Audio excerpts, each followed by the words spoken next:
is the former president of Georgia, Mikheil Saakashvili. Thank you very much for being with us on France 24 tonight. Thank you for having me. Now, you were out of the country when you found out that you'd been stripped of your Ukrainian citizenship. You've said you'll fight that decision. How do you plan to do that?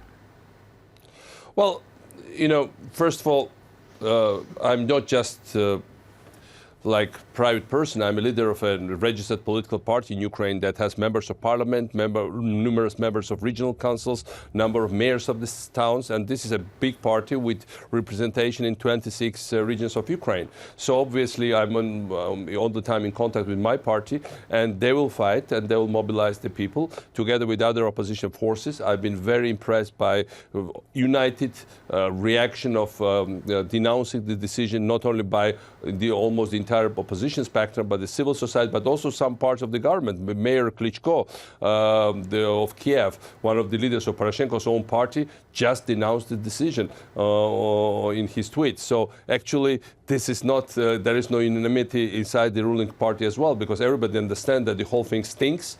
It's very much reminiscent of what Yanukovych was doing. Basically, Yanukovych deported me during Second Maidan, declared me persona non grata, and Poroshenko is replicating exactly what Yanukovych had done. Well, one has to remind him that Yanukovych ended very fast after that and in very bad manner. Well, I mean, to understand the Ukrainian president to a certain extent, I mean, Poroshenko, already under immense pressure given the situation with Russia, took quite a risk by bringing you into his government, giving you a post. You repaid him by publicly attacking him. I mean, it is understandable to see why he would be angry, is it not? No, look, I would not. First of all, I've been living in Ukraine almost like 13 years of my adult life. I studied there together with Poroshenko. By the way, we came to Ukraine almost at the same time. Poroshenko came from Moldova, and I came from Georgia. So he is as well, and basically a kind of latecomer to Ukraine, and we came approximately at the same time. So, but that does change the situation when basically I was invited I was participant of both Ukrainian Maidans, and very active part of Ukrainian landscape for all these years, even when I was president of Georgia. So I'm not a newcomer to Ukrainian political scene. I've been there for a while. And do you have ambitions to be the president of Ukraine? So, no, but I have ambition to help young Ukrainian reformers to replace the entire political class that brought Ukraine to this misery of being the worst performing in terms of GDP growth, one of the worst performers in terms of corruption, one of the worst oligarchic systems when basically Poroshenko and his fellow oligarchs divide all national wealth and just strip all the other citizens of basic access to all the resources, rich resources Ukraine has. Ukraine can become a superpower of Europe. With regards to Russia, in order to be better equipped to contain Russia, Ukraine needs to get rid of Russian-style political elite, which is exactly similar to Russian structure, corrupt, undermining Ukrainian state, plundering Ukrainian resources, and Ukraine doesn't even have oil and gas like Russia. So what we need to do is to enable these young reformers, and I see my role as a facilitator. I've been doing that. That's why all these people are now very supportive of me, and I'm very grateful to them, because the outcry was universal.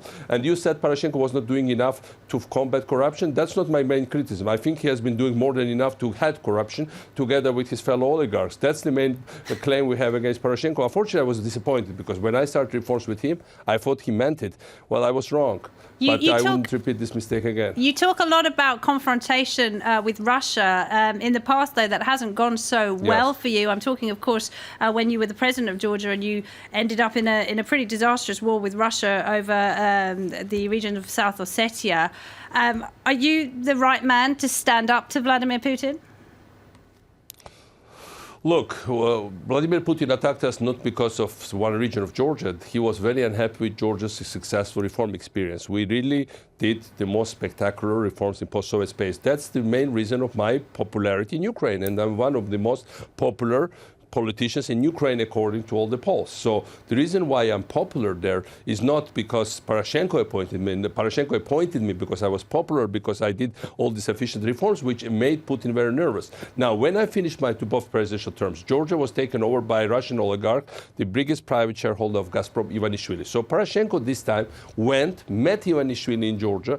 They made a deal against me. So it's a union of unholy union of two oligarchs against Me, who has no money, now we have no passport, but they are still scared of me. The reason why they are scared of me is that I do have popular support. I do have extensive reform experience behind my shoulders, and I, of course, have. Nobody can claim that I'm helping Putin, because that has been the usual accusation of all the opposition members in Ukraine. Oh, you are pro-Putin. Nobody can say I am pro-Putin. I am certainly regarded by Putin as his personal enemy, but I also want to make Ukraine strong. Ukraine can become a major power in Europe. It deserves it. Ukrainian soldiers have saved Europe from major and contained Russia and saved Europe from major disaster. And, Ukraine needs to capitalize on them. But how can it capitalize when everything is being stolen by this corrupt elite that, by the way, Poroshenko went and made a deal with pro-Russian oligarch in Georgia. So he has his factory still in Moscow, in Russia, and they're making, so these people are really killing Ukrainian states. And I don't want to be just an onlooker on how they would kill Ukrainian states. I want to do something about it. They are trying to get rid of me.